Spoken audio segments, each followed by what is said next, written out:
Bonjour et bienvenue dans l'iceberg, des disparitions mystérieuses et inexplicables. Nous y sommes les aventuriers.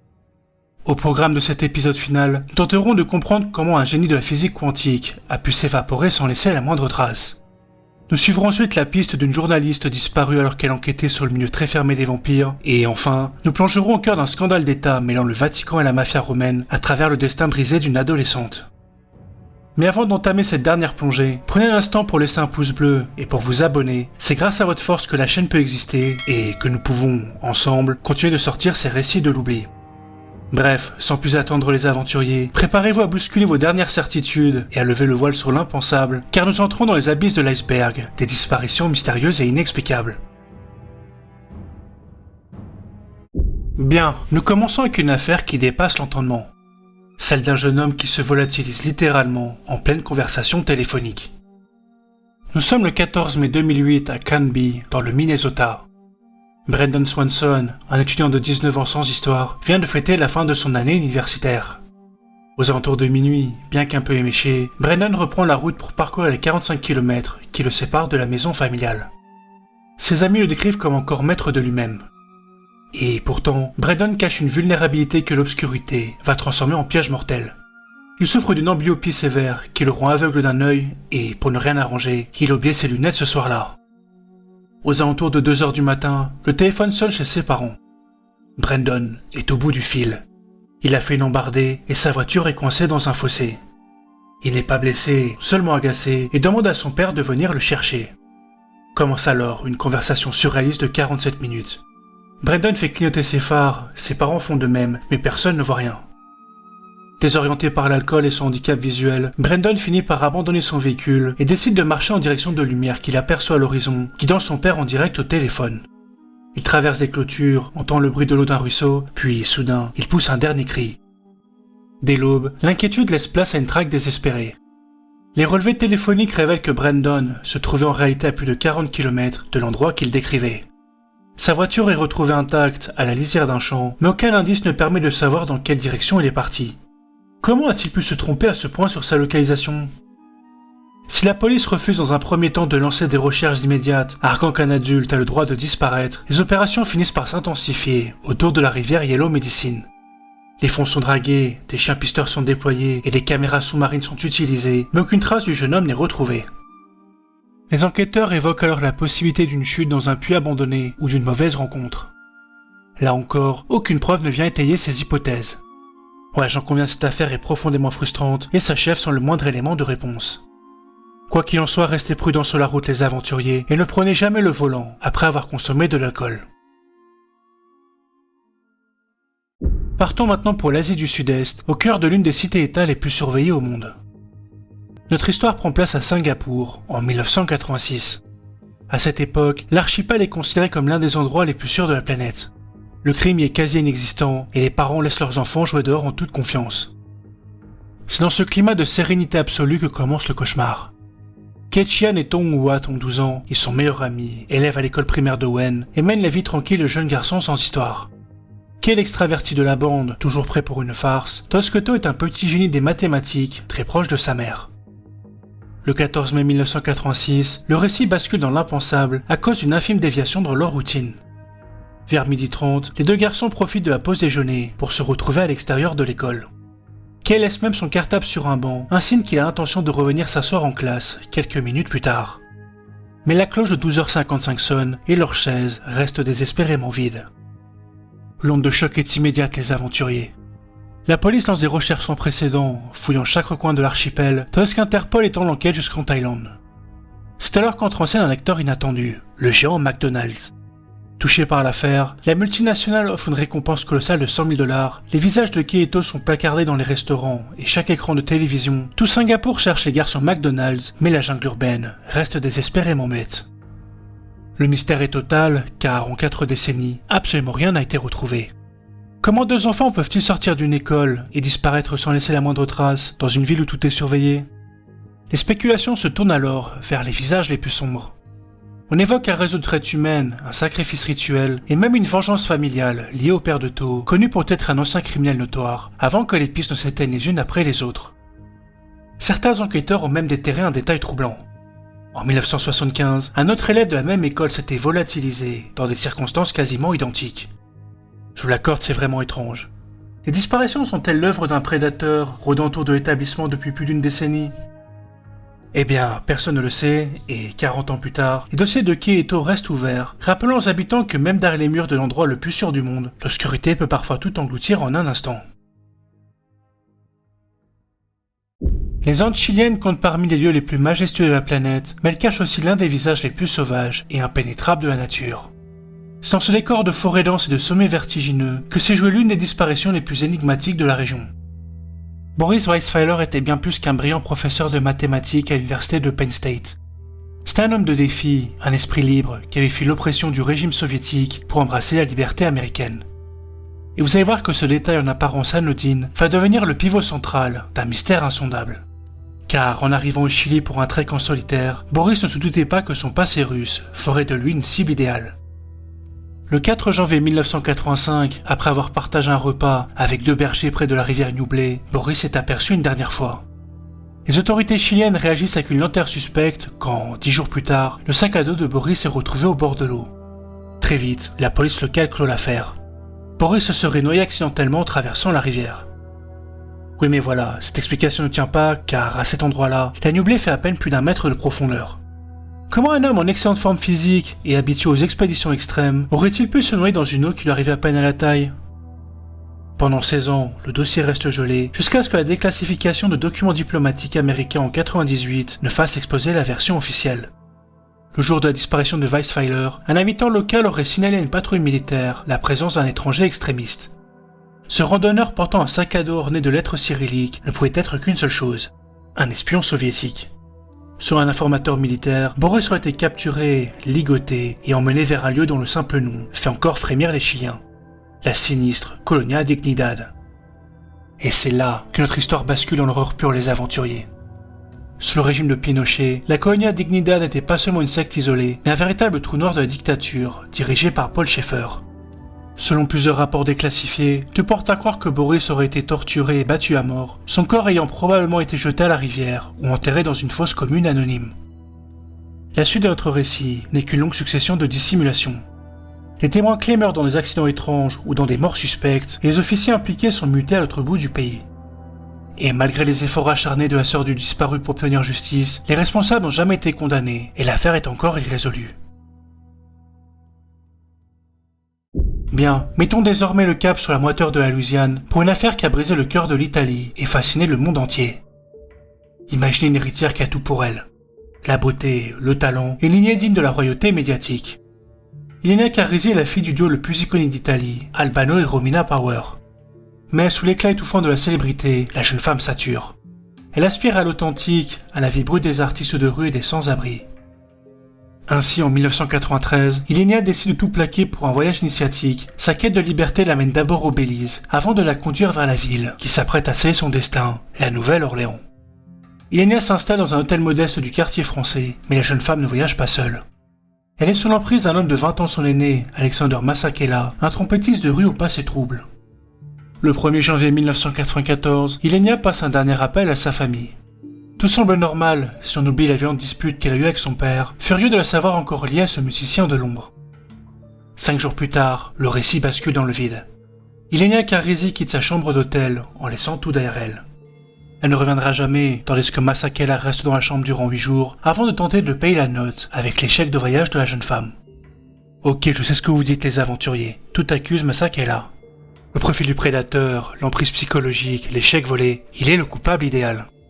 Sauf que voilà, un témoignage inattendu va venir balayer les certitudes des enquêteurs et donner à cette affaire une dimension presque surnaturelle. La nuit de la disparition, un gardien de l'aquarium de l'Audubon raconte avoir vu une jeune femme blonde assise au bord du Mississippi. Lorsqu'il lui a demandé de partir, elle aurait répondu cette phrase surréaliste. « Ce n'est pas grave, j'appartiens à l'eau », avant de plonger la tête la première dans les courants sombres et glacés. Et cette phrase est loin d'être anodine, c'est la phrase préférée d'Ilenia. Néanmoins, le corps de la jeune Italienne n'a jamais été rendu par les eaux du Mississippi et sa mère reste convaincue qu'elle a été enlevée ou qu'elle a intégré un réseau de traite. Alors, vous en pensez quoi les aventuriers ? Ilenia Carrisi a-t-elle été victime d'un prédateur ou a-t-elle mis en scène sa propre disparition ? Dites-moi votre théorie préférée dans les commentaires. De la moiteur du Mississippi aux terres brûlantes du Minas Gerais, le décor change, mais l'ombre reste la même. Voici l'affaire qui a brisé l'aura de l'une des plus grandes stars du football brésilien. Elisa Samúdio est une jeune femme de 25 ans, ambitieuse et pleine de vie, qui rêve de se faire un nom dans la jungle urbaine de Rio de Janeiro. Mais sa vie bascule lors d'une fête en 2009, lorsqu'elle croise le regard de Bruno Fernandes, le capitaine et richissime gardien de but du club de Flamengo. Ce qui commence comme une liaison éphémère avec l'icône nationale va très vite se transformer en un engrenage mortel. Quelques mois plus tard, Elisa annonce qu'elle est enceinte. Pour Bruno, alors pressenti pour intégrer l'équipe nationale et rejoindre le club italien de l'AC Milan, cette nouvelle est une véritable catastrophe. Il ne veut pas de cet enfant, et encore moins du scandale. Pourtant, Elisa refuse de se taire, elle demande simplement que le père de son fils assume ses responsabilités. Malheureusement, le cauchemar commence. Elisa dépose une plainte terrifiante où elle raconte avoir été séquestrée et menacée d'une arme par le joueur pour la faire avorter de force. En juin 2010, sous prétexte d'une négociation pour la pension alimentaire, la jeune femme est attirée dans un piège. Elisa franchit les grilles de la vaste propriété de Bruno dans le Minas Gerais, son fils de 4 mois dans les bras. Puis plus rien. Elisa semble s'évaporer dans l'air tiède de la campagne brésilienne. L'enquête va alors s'enfoncer dans une horreur que même les scénaristes de films n'oseraient imaginer. Elisa Samúdio aurait été livrée à un ancien policier devenu tueur à gages qui l'aurait étranglée avant de dépecer son corps. Pire encore, ses restes auraient été donnés à manger à des chiens de garde, tandis que les ossements auraient été enterrés sous du béton frais. Ouais, je vous l'accorde, c'est un récit absolument abominable, surtout quand on connaît la sinistre réputation du Brésil. Aucune trace d'Elisa ne sera jamais retrouvée, et certains jurent même l'avoir aperçue, vivant sous une nouvelle identité pour fuir la mainmise de Bruno. Mais en fin de compte, l'issue judiciaire de ce drame va sceller le destin de l'idole déchue. En 2013, Bruno Fernandes est condamné à 22 ans et 3 mois de prison pour homicide, enlèvement et dissimulation de cadavres. Cependant, cette condamnation n'a pas suffi à apaiser la colère du public. Depuis 2019, à la faveur d'un régime de semi-liberté, Bruno a quitté sa cellule pour tenter, à plusieurs reprises, de reprendre sa carrière de footballeur. Chaque signature dans un nouveau club déclenche des vagues de protestation et rappelle au monde que, malgré les barreaux, le corps d'Elisa Samúdio reste introuvable. Très bien, après avoir exploré les secrets enfouis du Brésil, changeons radicalement de décor. Quittons la chaleur étouffante pour le froid cinglant du Grand Nord afin d'explorer un véritable bug dans la matrice. Le nom de Hale Boggs ne vous dit probablement rien, et pourtant, il a été l'un des politiciens les plus importants de son époque. Chef de la majorité à la Chambre des représentants des États-Unis, autrement dit le véritable chef d'orchestre du pouvoir législatif américain, Boggs occupait l'un des sièges les plus sensibles de l'histoire moderne. Ceux de membres éminents de la commission Warren, l'organe chargé de disséquer l'assassinat de JFK. Mais malgré sa position privilégiée, Hale Boggs va disparaître de manière inexplicable dans le ciel de l'Alaska. Ce n'est pas seulement la disparition d'un politicien de haut rang, c'est le point de départ d'une énigme mêlant paranoïa de la guerre froide et phénomènes inexpliqués. Tout bascule le 16 octobre 1972. Hale monte à bord d'un Cessna 310 bimoteur à Anchorage, aux côtés du représentant de l'Alaska, Nick Begich. Les conditions météo sont exécrables, un brouillard épais dévore les sommets, mais pour ces hommes de pouvoir habitués au saut depuis son avion, c'est la routine. Et pourtant, l'appareil n'atteindra jamais Juneau. Ce qui suit l'opération de sauvetage la plus colossale de l'histoire des États-Unis d'Amérique. Pendant 39 jours, des centaines d'avions de navires ratissent une zone titanesque de 840 000 km². Résultat, le néant absolu. Pas une tache d'huile, pas un morceau de métal, pas un écho-radar. Hale Boggs et Nick Begich sont déclarés morts in absentia, mais pour beaucoup, le mystère ne fait que commencer. Effectivement, comment un avion moderne peut-il disparaître sans laisser la moindre trace dans une zone si intensément surveillée ? Très vite, le vide laissé par l'absence de preuves est comblé par des théories explosives liées au travail de Boggs. Mais à qu'il ait signé le rapport Warren, l'élu de Louisiane avait confié en privé ses doutes profonds sur la théorie de la balle unique concernant la mort de Kennedy. Avait-il découvert une pièce du puzzle que le grand public ne devait jamais savoir ? Est-ce que sa disparition était une mesure de rétorsion orchestrée par l'ombre de Washington et un moyen de le faire taire définitivement ? D'autres pistes, bien plus troublantes, pointent vers la nature même du triangle de l'Alaska. Cette région affiche un taux de disparition 2 fois supérieur à la moyenne nationale américaine. C'est un gouffre géographique où les boussoles s'affolent et où les radars s'éteignent sans explication. Mais ne brûlons pas les étapes, les aventuriers. Nous explorerons les légendes sombres de cette zone dans un épisode spécial qui sortira en février. Bref, malgré les décennies, l'ombre de Hale Boggs plane toujours sur les pics enneigés du nord. À votre avis, est-ce que le triangle de l'Alaska est un cimetière naturel ou le terrain de jeu idéal pour une disparition commanditée? On va maintenant s'attaquer à une affaire qui semble sortir tout droit d'un épisode de Black Mirror. Tout commence le 2 novembre 2020 dans la petite ville d'Andenne, en Belgique. Paulette Landrieux, une femme de 83 ans, mène une vie paisible sous la protection constante de son mari Marcel. Paulette est atteinte de la maladie d'Alzheimer, ce qui signifie que chaque seconde d'inattention peut être fatale. Ce jour-là, Marcel s'absente à peine quelques minutes, juste le temps d'étendre du linge dans le jardin. Mais lorsqu'il rentre, le silence est devenu assourdissant. C'est immédiatement le branle-bas de combat et la police belge sort l'artillerie lourde. On fouille les bois, on sonde la Meuse et on multiplie les battues avec des chiens pisteurs. Vous pensez sûrement qu'une dame de cet âge ne peut pas être allée bien loin. Et pourtant, l'enquête s'enlise dans un vide absolu. Paulette semble s'être littéralement évaporée de la surface de la Terre. Pendant 2 années interminables, les ténèbres planent sur le Condro. Est-ce que Paulette est tombée dans le fleuve? S'est-elle perdue dans une zone si reculée que personne n'a pensé à y regarder? Marcel, lui, vit dans une attente insupportable, cherchant une réponse qui refuse de venir. Et vous allez voir que la clé de cette énigme ne se trouvait pas dans les rapports de police classiques, mais dans une archive numérique que personne n'avait pensé à consulter. En octobre 2022, un enquêteur décide de reprendre le dossier avec une approche différente. Il se connecte sur Google Street View et commence à arpenter virtuellement les rues, entourant la maison des Landrieux. En remontant l'historique des images, il tombe sur une capture réalisée par la célèbre voiture Google le jour même de la disparition. Et là, c'est le choc. Sur l'écran, on voit distinctement la silhouette de Paulette traverser la route pour se rendre dans la propriété d'un voisin. En suivant cette trace numérique figée dans le temps, les policiers foncent sur place. Et c'est là, à seulement quelques centaines de mètres de chez elle, qu'ils découvrent son corps sans vie, au fond d'un talus. Pendant tout ce temps, la vieille dame reposait dans l'ombre d'un jardin voisin, invisible aux yeux des hommes, mais pas à ceux de l'algorithme. L'affaire est officiellement résolue, mais laisse une sensation de malaise.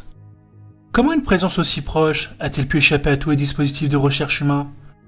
Et combien d'autres secrets sont ainsi cachés, attendant simplement que quelqu'un clique au bon endroit? Tout au long de cet iceberg, nous avons exploré les destins brisés d'inventeurs de génie, comme Rudolf Diesel, Louis le Prince ou encore Granger Taylor. Ainsi, pour conclure cet arc narratif, je vous propose d'aborder un cas encore plus mystérieux, dont le dénouement risque de vous surprendre. Nous sommes le 25 mars 1938. Un homme embarque sur un paquebot reliant Naples à Palerme, son nom était Ettore Majorana. Pour le prix Nobel Enrico Fermi, Majorana n'était pas un simple collègue, mais l'égal de génie comme Galilée ou Newton. Car en effet, à seulement 31 ans, ce prodige sicilien portait déjà l'avenir de l'atome sur ses épaules. Il a révolutionné la physique quantique en théorisant une particule unique capable d'être, simultanément, son propre reflet. Bref, je vous épargne les détails techniques qui sont particulièrement compliqués, mais retenez l'essentiel. Les travaux de Majorana sont aujourd'hui au cœur d'une course technologique mondiale pour créer les premiers ordinateurs quantiques ultra stables. Mais alors, comment se fait-il que le nom de Majorana reste aujourd'hui si peu connu du grand public, loin derrière les figures d'Einstein ou d'Oppenheimer? Eh bien, la réponse tient peut-être à ce fameux soir de mars 1938. Alors qu'il est au sommet de son génie, Majorana vide ses comptes en banque, récupère son passeport et laisse derrière lui 2 lettres inquiétantes. Sur celle adressée au directeur de l'Institut de physique de Naples, il y écrit ces mots mystérieux. « J'ai pris une décision qui est désormais inévitable. » Alors certes, certains témoins jurent l'avoir vu sur le trajet du retour vers Naples, mais une fois le navire à quai, Ettore Majorana cessait d'exister. Les recherches, ordonnées jusqu'au plus haut sommet de l'état fasciste de Mussolini, ne donnent rien. L'impact de la disparition du physicien est colossal. Comment un homme dont le génie semblait avoir percé les secrets les plus profonds de la matière peut-il s'évaporer ainsi? Les spéculations explosent, certains murmurent qu'il a fui dans un monastère pour échapper aux conséquences morales de ses découvertes, d'autres craignent un enlèvement par les services secrets allemands. Pendant plus de 70 ans, le mystère de la disparition de Majorana est total. Jusqu'à ce qu'en 2011, un homme certifie s'être lié d'amitié avec un certain monsieur Bini au Venezuela, un homme qui ressemblait trait pour trait à Majorana. Il existe même une photo prise en 1955 qui est soumise à une analyse médico-légale. Et là, bingo, les points de concordance faciale sont si frappants que la justice italienne finit par clore officiellement le dossier en 2015, concluant que le génie sicilien a vécu en exil volontaire sous une fausse identité. Alors, le mystère est-il enfin résolu? Pas vraiment, car si ces indices semblent lever le voile, ils soulèvent en réalité de nouvelles questions troublantes. Pourquoi l'un des plus grands esprits de l'histoire aurait-il choisi de passer le reste de sa vie dans l'ombre absolue, en portant avec lui des secrets qui auraient pu changer la face du monde? En fait, Dieu seul le sait. On pourrait croire que disparaître est un luxe réservé aux savants tourmentés, à ceux qui, comme Ettore Majorana, possèdent les clés pour s'effacer volontairement de la trame du monde. Mais vous allez voir que, parfois, il n'y a pas besoin d'être un génie pour se volatiliser. Il suffit de parcourir quelques mètres sur un trottoir que l'on croit sûr. Nous sommes le 2 juin 2011, au cœur d'une matinée d'hiver austral, tout à fait banale à Boronia, une banlieue paisible de Melbourne. Siriakon Siriboon, une jeune fille de 13 ans, que tout le monde surnomme affectueusement Boong, s'apprête pour l'école. Elle enfile son uniforme, embrasse sa mère et quitte la maison à 8h30 du matin précise. Le déroulement des faits d'une simplicité effrayante les aventuriers. Boong descend Elsie Street, puis tourne sur Harcourt Road, un voisin la voit passer et un autre témoin croit l'apercevoir à seulement 130 mètres de la porte de l'école. Et puis, plus rien. Ce n'est qu'à 16h, quand une amie appelle pour demander pourquoi Boong était absente, que ses parents réalisent l'horreur de la situation. La réaction de la police est immédiate et massive. Des centaines de volontaires, des unités cynophiles et des plongeurs ratissent chaque parc, chaque jardin et chaque bloc vacant de Boronia. On interroge plus de 250 délinquants, on vérifie des milliers d'indices, on scrute les caméras de surveillance des gares et des stations-service. Mais malgré cette mobilisation sans précédent, la trace de la jeune Thaïlandaise s'arrête net sur ce trottoir de banlieue. L'impact sur la communauté est dévastateur. L'idée qu'un enfant puisse être enlevé en quelques secondes, sans un cri, sans un témoin direct, plonge Melbourne dans la paranoïa. On évoque même l'ombre de Mr. Cruel, ce sinistre prédateur qui a terrorisé la ville dans les années 90, mais dont le mode opératoire ne correspond pas. Puis en 2013, un homme se confesse par 2 fois, affirmant avoir renversé accidentellement Boong, avant de paniquer et d'enterrer son corps. Mais ces récits ne tiennent pas la route, les fouilles ne donnent rien, et le suspect est relâché. Après des années d'enquête, la police révèle des signalements jamais confirmés. Une jeune fille ressemblant à Boong aurait été vue à l'arrière d'une Ford Falcon blanche conduite par un homme âgé et une autre fois dans une Holden blanche conduite par un homme au bras tatoué. Était-ce vraiment Boong ou de simples mirages nés de la psychose collective ? Aujourd'hui, une récompense d'1 million de dollars australiens est toujours offerte pour quiconque briserait le silence. Le dossier reste ouvert, comme une plaie béante dans l'histoire de Melbourne. Nous rappelons que, parfois, le danger le plus absolu se cache dans la lumière crue d'un matin ordinaire. L'histoire de Siriakon Siriboon nous a montré qu'on peut s'évaporer en un instant au cœur d'une banlieue pourtant sans histoire. Mais qu'en est-il quand le danger arrive par la mer ?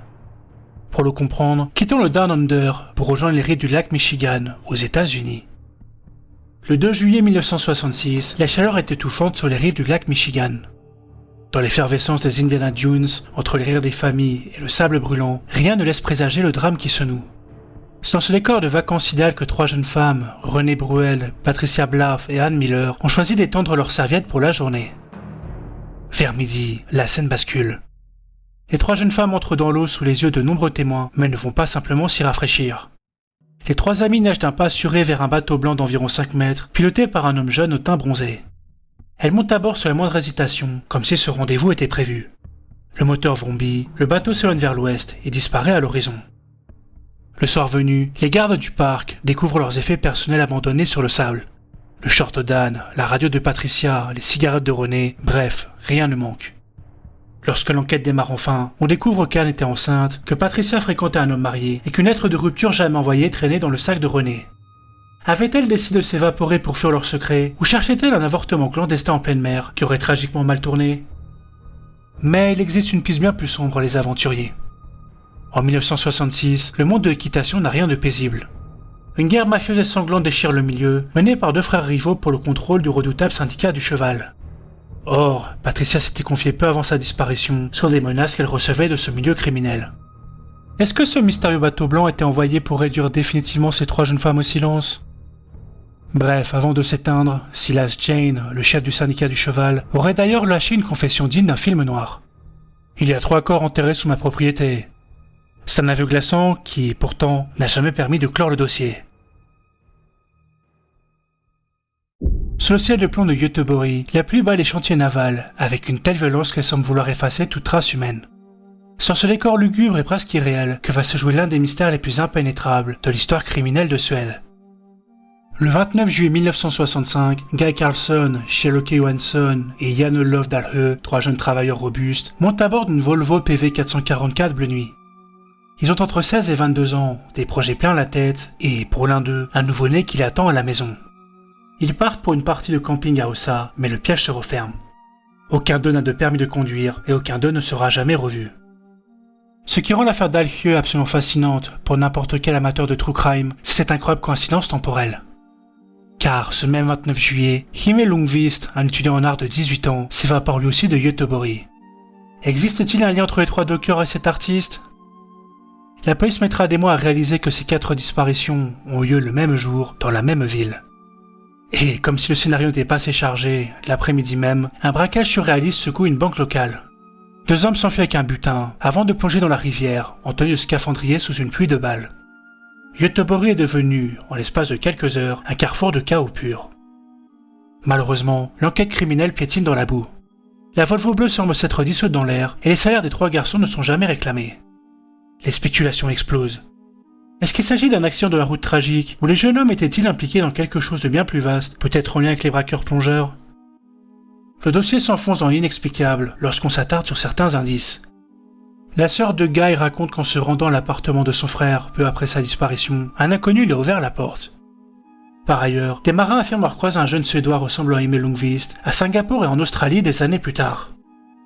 Bref, 61 ans plus tard, les points ne sont toujours pas reliés. L'affaire Dahlke reste un labyrinthe sans sortie, où se croisent une voiture fantôme, un étudiant égaré et des braqueurs en combinaison de plongée. Est-il possible que 4 vies se soient éteintes simultanément par pur hasard, ou Göteborg cachait-elle, ce jour-là, une porte dérobée vers l'inconnu? Bien les aventuriers, accrochez-vous à vos sièges, car nous allons suivre le parcours d'un homme qui a fait du système judiciaire américain son terrain de jeu personnel. Et vous allez voir, Leo Burt fait pâle figure en comparaison.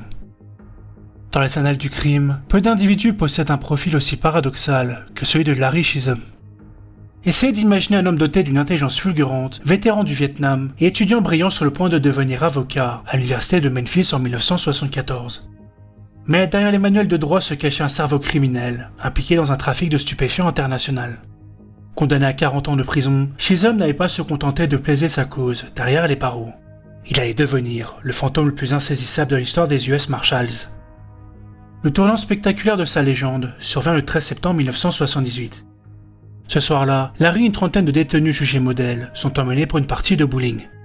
Ouais, vous avez parfaitement entendu.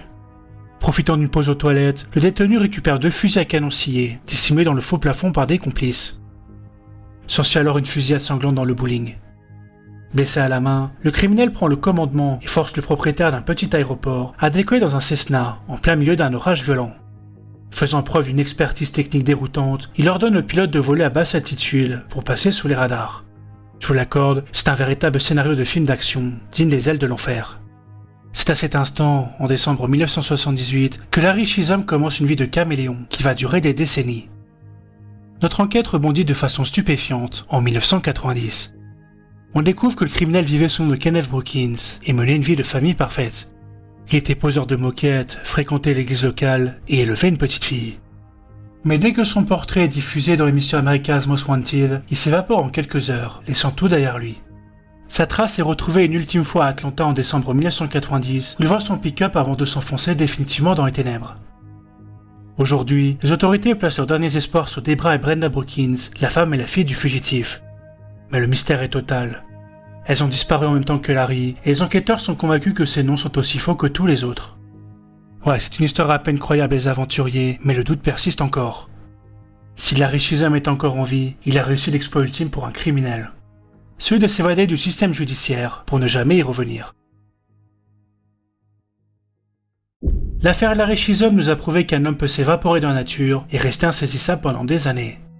Mais le mystère que je me prête à vous raconter maintenant change radicalement d'échelle et plonge dans les méandres d'une sous-culture où la réalité flirte avec le folklore. Susan Walsh n'était pas n'importe qui, c'était une journaliste d'investigation intrépide.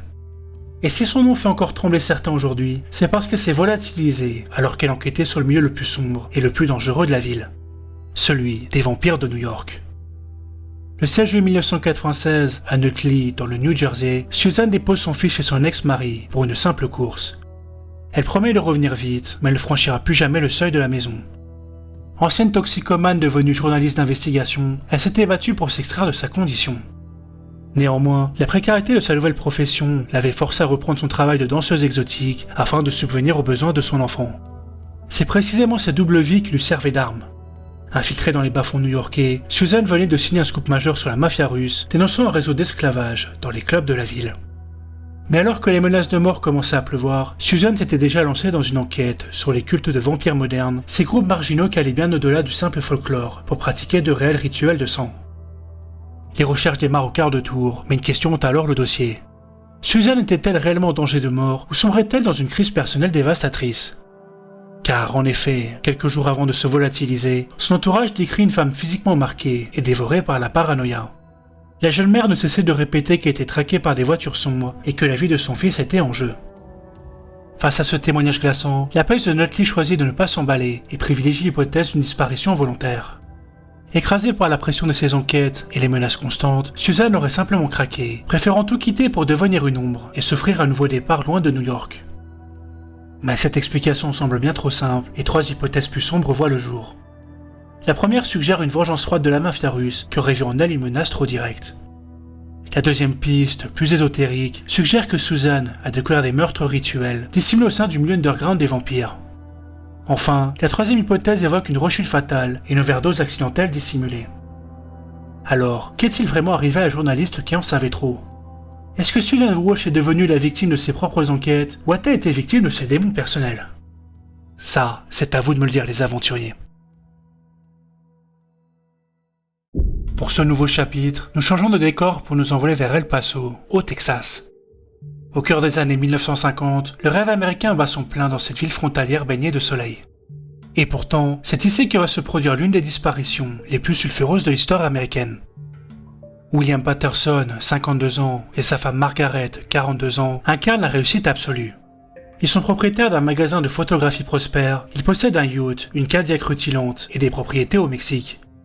Mais derrière la façade parfaite de leur villa sur Piedmont Drive, le destin des Patterson va basculer dans une énigme qui, des décennies plus tard, continue de hanter le désert texan. Tout commence par une scène de vie ordinaire qui dérive vers l'irréel. Le 5 mars 1957, les Patterson dînent avec des amis, les Ward. Rien ne laisse présager un drame. William aide même à bricoler un bateau et prévoit des sorties pour le week-end. Toutefois, dès le lendemain, le décor change radicalement. Doyle Kirkland, un ami concurrent commercial des Patterson, remet les clés de la Cadillac à Cecil Ward en affirmant négligemment que les Patterson sont partis pour de petites vacances. Inquiet, Cecil prévient la police. En entrant dans la maison, les enquêteurs découvrent une scène figée dans le temps, presque spectrale. De la vaisselle sale s'empile dans l'évier, des vêtements coûteux attendent toujours au pressing, et Tommy, le chat de la famille, erre seul dans les pièces silencieuses. Pourquoi des gens si riches abandonneraient-ils tout du jour au lendemain, sans un mot, et sans même emmener leur animal de compagnie ? L'enquête policière révèle alors les premières fissures. On découvre que William menait une double vie avec une maîtresse de 20 ans, et à qui il aurait confié devoir disparaître bientôt.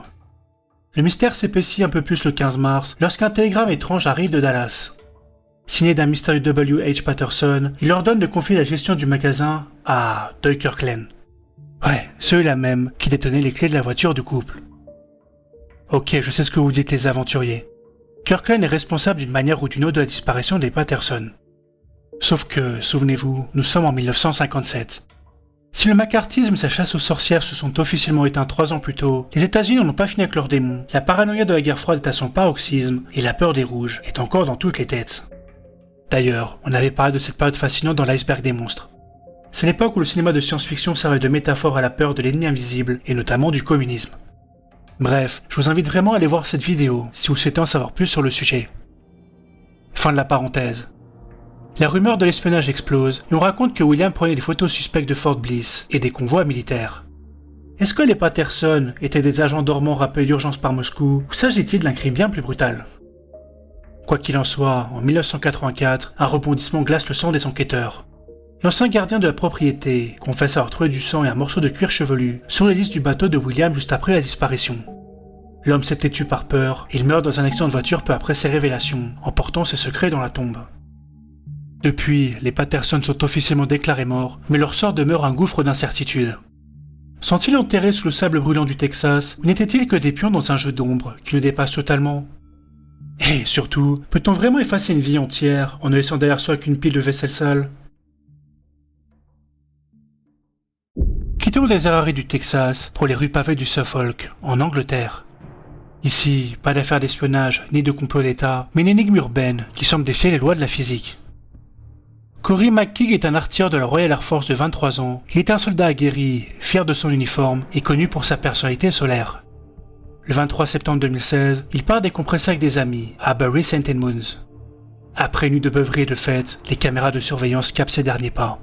Il est 3h24 du matin. On voit Cory entrer d'un pas tranquille, un sandwich à la main, dans une zone technique en cul-de-sac, appelée le fer à cheval.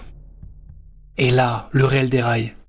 Les caméras couvrent chaque issue de cette ruelle, mais la silhouette du jeune homme ne réapparaît jamais.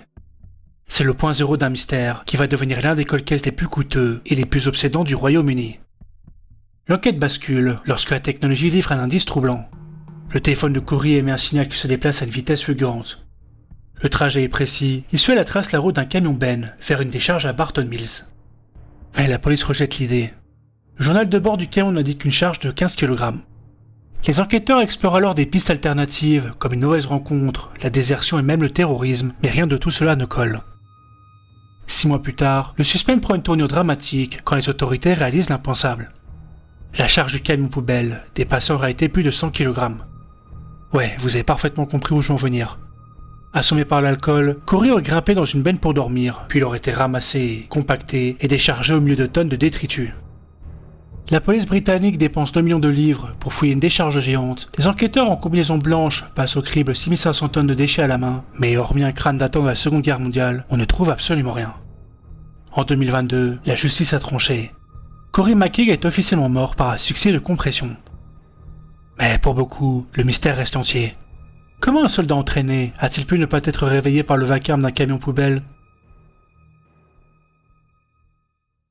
Bien, le cas d'Andrew Gosden me touche d'une manière assez particulière car j'avais quasiment son âge lors des faits, à quelques mois près. C'est l'histoire d'une disparition millimétrée où chaque indice semble contredire le précédent, comme si ce garçon avait volontairement effacé sa propre existence. Le 14 septembre 2007, à Doncaster, dans le nord de l'Angleterre, un adolescent de 14 ans s'apprête à commettre l'acte le plus inexplicable de sa jeune vie. Andrew Gosden est ce qu'on appelle un enfant sans histoire. Génie des mathématiques et membre du programme pour les élèves surdoués, il est décrit comme un garçon casanier qui ne sort jamais sans prévenir ses parents. Pourtant, ce vendredi matin, Andrew ne se rend pas au collège. Après avoir vu ses parents partir travailler, il retire 200 livres à un distributeur, rentre chez lui, troque son uniforme scolaire contre un t-shirt du groupe Slipknot et se dirige vers la gare de Doncaster. Là, il achète un billet aller simple pour Londres, refusant un billet retour qui ne coûtait pourtant que quelques centimes de plus. Andrew monte dans le train de 9h35 du matin. Une passagère le décrira plus tard comme un garçon calme, totalement absorbé par sa PSP.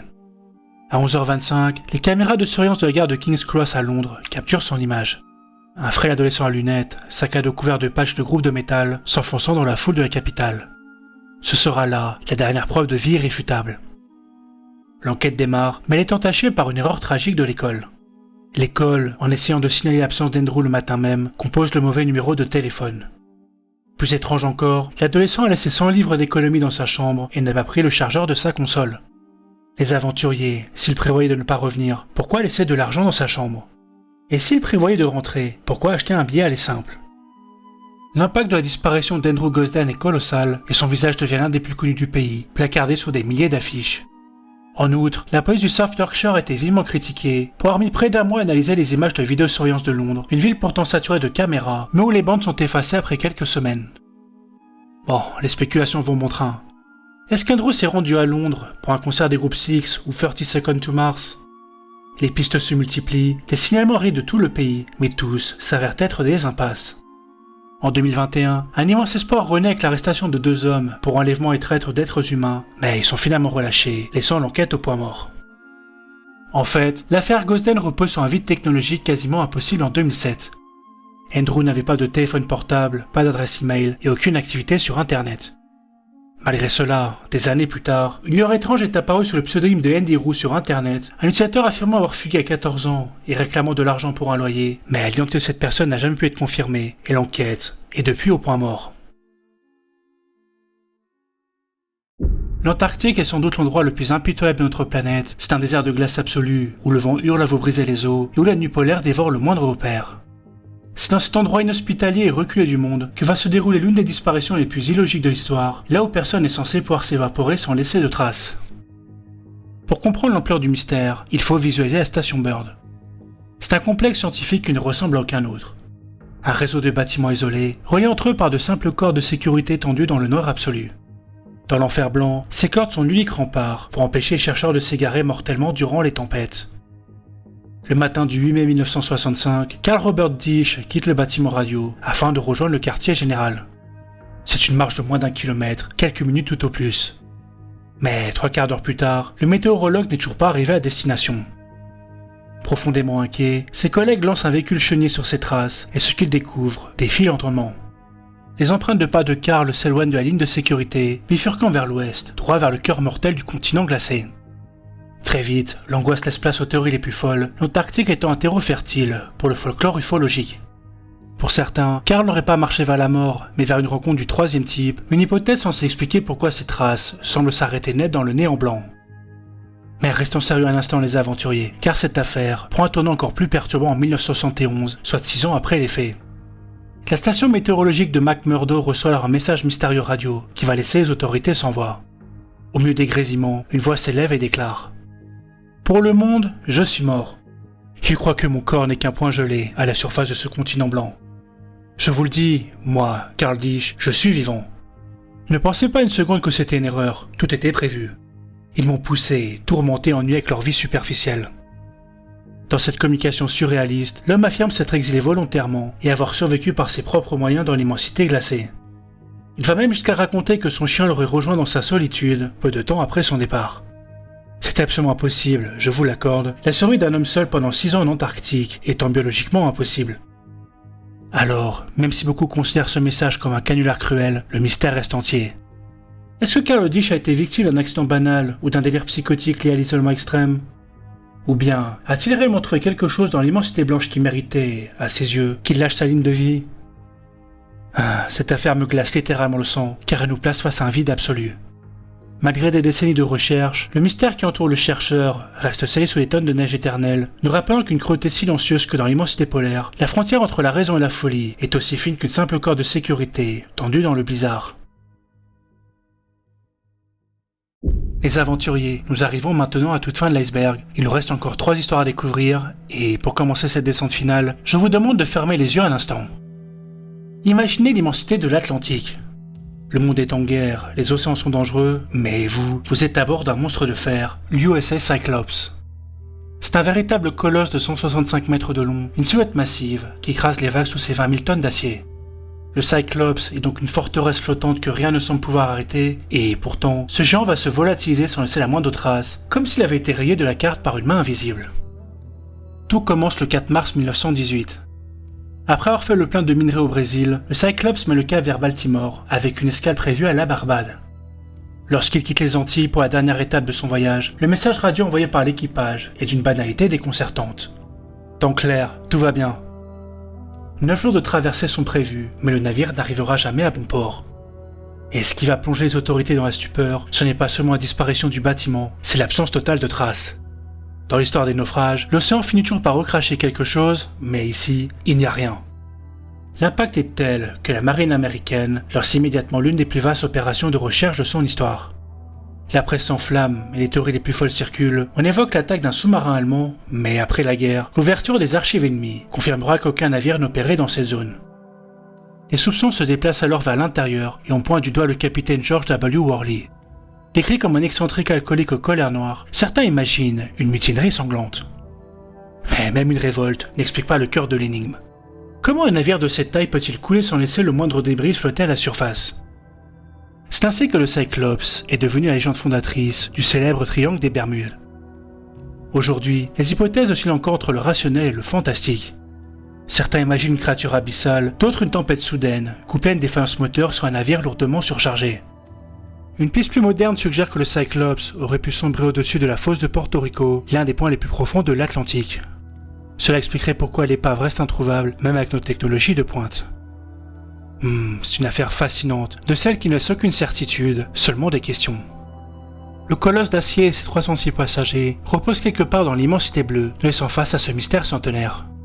Comment le plus grand navire de la marine américaine peut-il s'effacer aussi proprement de la surface de la Terre ? Nous touchons ici à une affaire où le fait divers bascule dans le complot d'État. Imaginez un secret si lourd qu'il semble lier les plus hauts dignitaires du Vatican, les tueurs impitoyables de la mafia romaine et les services secrets de la guerre froide. Au cœur de ce jeu de pouvoir occulte qui dure depuis plus de 40 ans, se trouve Emanuela Rolandi, une adolescente de 15 ans, dont le seul tort aurait été de grandir derrière les murs les plus sacrés du monde. Le 22 juin 1983 commence par un trajet banal pour la jeune fille. Emanuela quitte le Vatican pour son cours de flûte traversière sur la place Santa Apollinare, puis elle appelle sa sœur pour lui confier un détail étrange. Un homme l'a abordé pour lui proposer de distribuer des cosmétiques pour un salaire exorbitant. Puis, sans que l'on sache pourquoi ni comment, l'adolescente s'évapore dans le crépuscule romain. Ce qui ressemble au départ à une fugue ou un enlèvement crapuleux va devenir l'énigme la plus tentaculaire de l'histoire vaticane. En fait, l'affaire Rolandi n'est pas qu'un fait divers. Quelques jours après la disparition, le téléphone sonne. Un mystérieux interlocuteur, que la presse surnommera l'américain, exige un échange digne d'un film d'espionnage. La vie d'Emanuela contre la libération de Mehmed Ali Hadja, l'homme qui a tenté d'assassiner le pape Jean-Paul II 2 ans plus tôt. L'enquête plonge ensuite dans des eaux de plus en plus troubles. Des années plus tard, la compagne du chef de la Banda della Maddalena lâche une véritable bombe. Emanuela aurait été enlevée par l'organisation sous ordre de hauts dignitaires pour régler des comptes financiers occultes liés à la banque du pape. On évoque aussi l'existence de réseaux d'influence douteux et de dérives inavouables au sein de l'église, suggérant qu'Emanuela aurait pu être la victime de prédateurs, protégés par le secret confessionnel. En 2012, on ira jusqu'à ouvrir la tombe d'un parrain de la mafia dans une basilique, espérant y trouver les restes de la jeune fille, mais les cercueils resteront muets. Aujourd'hui, Pietro, le frère d'Emanuela, mène un combat acharné contre un silence de plomb qui dure depuis plus de 40 ans. Il évoque des documents suggérant que la jeune fille aurait été détenue dans un couvent à Londres pendant des années. Mais le moment le plus glaçant survient en 2023. Lors d'une rencontre rapide, le pape François lui glisse 4 mots qui sonnent comme un verdict définitif. Emanuela est au ciel. C'est une phrase qui soulève bien plus de questions qu'elle n'apporte de réponses. Si le Saint-Siège sait qu'elle n'est plus de ce monde, pourquoi les archives restent-elles closes? Et pourquoi chaque piste sérieuse finit-elle par se heurter au silence d'un mur de bureaucratie?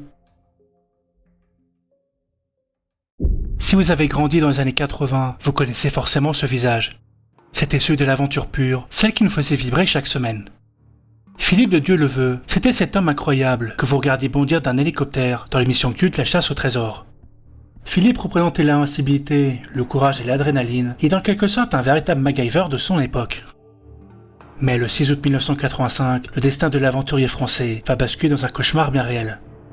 Nous sommes au Zaïre, l'actuelle République démocratique du Congo. Philippe de Dieuleveult dirige l'expédition Africa Raft pour une descente audacieuse du fleuve Zaïre, en radeau pneumatique. Le fleuve est un monstre de puissance, crachant 50 000 mètres cubes d'eau par seconde vers les chutes d'Inga. Tout bascule le petit matin sur les rives du fleuve. 2 membres de l'équipe, terrifiés par la violence apocalyptique des eaux, décident de rester sur la rive. Ils regardent, impuissants, les 2 raves s'élancer vers les rapides avant de disparaître derrière un rideau d'écume. Sans nouvelles au point de rendez-vous, les rescapés rejoignent le barrage d'Inga, mais là-bas, l'accueil n'a rien de secourable. Ils tombent sur des gendarmes aérois nerveux, le doigt sur la gâchette. Et avant même qu'ils n'ouvrent la bouche, un officier leur lance cette phrase glaçante. « Si vous avez entendu des coups de feu, ce n'est pas notre faute. » Mais alors, pourquoi parler de coups de feu alors qu'on recherche des naufragés? C'est le premier accroc d'une version officielle qui va très vite prendre l'eau. Car si l'un des bateaux est retrouvé broyé par les rochers, celui de Philippe est découvert amarré dans une crique, comme si l'équipage avait pris le temps d'accoster, avant d'être emmené de force vers une destination inconnue. L'impact dans l'hexagone est colossal. Officiellement, Paris-Kinshasa s'accorde sur une noyade accidentelle, mais pour les familles, cette thèse ne tient pas la route. Pourquoi un officier de renseignements zaïrois affirmerait-il, des années plus tard, avoir vu Dieuleveult vivant dans une cellule? C'est ici que l'intrigue bascule, dans les eaux troubles de la raison d'État. Car derrière le sourire de l'animateur populaire se cache une réalité bien plus complexe. Philippe de Dieuleveult était officier de réserve de la DGSE, autrement dit les services secrets français. Dès lors, la question brûle les lèvres. Est-ce qu'Africa Raft n'était qu'une simple aventure, ou servait-elle de couverture à une mission d'observation? Le régime de Mobutu, rongé par la paranoïa, aurait-il confondu ses sportifs avec des mercenaires venus saboter le barrage d'Inga? Dans ce contexte explosif, une méprise tragique aurait pu transformer l'aventure en une exécution sommaire. En 2008, un document ressurgit et relance la polémique. Il s'agit d'un procès-verbal d'interrogatoire daté de 2 jours après la prétendue noyade, portant la signature de Dieuleveult. Si la police française conclut rapidement un faux grossier, le doute persiste car, sur place, des ingénieurs jurent encore avoir vu des hommes blancs se faire arrêter par la garde présidentielle de Mobutu ce jour-là. Bref, entre la puissance implacable d'un fleuve déchaîné et les rouages silencieux d'une élimination politique, l'ombre de Philippe de Dieu levait aussi depuis 40 ans, entre l'accident tragique et le crime d'État. La réponse dort peut-être encore au fond des Rapidinga ou dans un dossier classé secret défense, qui n'a jamais été ouvert. Alors les aventuriers, qu'est-ce que vous en pensez ? Ces dossiers prouvent une fois de plus que derrière chaque fait divers se cache parfois une réalité bien plus complexe, voire totalement indéchiffrable. Nous arrivons aujourd'hui au terme de cette très grande série.